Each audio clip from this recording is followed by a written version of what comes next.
Salam, Sobat Kristus. Bagaimana kabarnya hari ini? Saya berharap Bapak Ibu serta saudara-saudari di dalam lindungan kasih Tuhan. Saya Arlin akan menemani Bapak Ibu serta saudara-saudari dalam beberapa menit ke depan. Suatu ketika saat saya hendak pergi ke gereja, saya berjalan dari antara rumah saya ke gereja. Ya, di antara rumah ke gereja jika ditempuh dalam jalan kaki lumayan 15 menit, tetapi saya lebih suka melakukan itu. Saat saya berjalan, saya melihat seorang ibu yang sudah tua. Kondisinya kelelahan, dia duduk di pinggir jalan gitu kan. Ibu itu dengan barang dagangannya yaitu sebuah keripik gitu. Beberapa keripik, berbagai macam keripik ada di dalam dagangan ibu itu. Saya lihat dari kejauhan, saya kasihan gitu kan. Tetapi ketika saya mau membeli, uang saya tidak cukup untuk seminggu ke depan, karena uang saya paskan untuk 1 minggu ke depan, sehingga ketika saya mendapat honorer lagi bisa tercukupi gitu kan. Tetapi ketika tidak membeli, saya kasihan dengan ibu itu. Saya berpikir kalau saya membeli, saya sedang batuk. Lalu untuk apa begitu gitu. Saya berpikir, tapi ketika saya nggak membeli, tidak memberi ibu itu kondisi hati saya tidak tenang.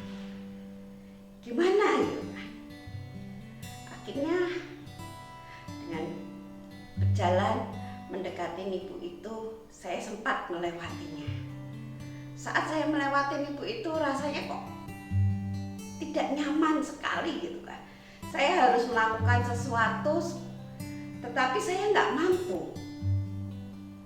Akhirnya saya memutuskan untuk kembali dan membeli keripiknya. Tapi keripiknya nggak saya ambil gitu, karena saya sedang batuk saat itu. Setelah saya membeli itu, ada perasaan sukacita, ada perasaan tenang, ada perasaan damai yang saya rasakan. Mungkin Bapak Ibu saudara-saudari sekalian pernah mengalami hal seperti ini. Ketika harus melakukan sesuatu perbuatan baik, tetapi kondisi badan kita, kondisi tubuh kita tidak mampu untuk melakukan itu. Ada pertentangan. Atau mungkin ketika sesuatu yang jahat yang ingin kita lakukan, tetapi kondisi hati kita tidak nyaman untuk melakukan itu. Nah, disitulah ada kuasa Roh Kudus. Roh Kudus yang memimpin kita sehingga kita dapat melakukan sesuatu yang baik.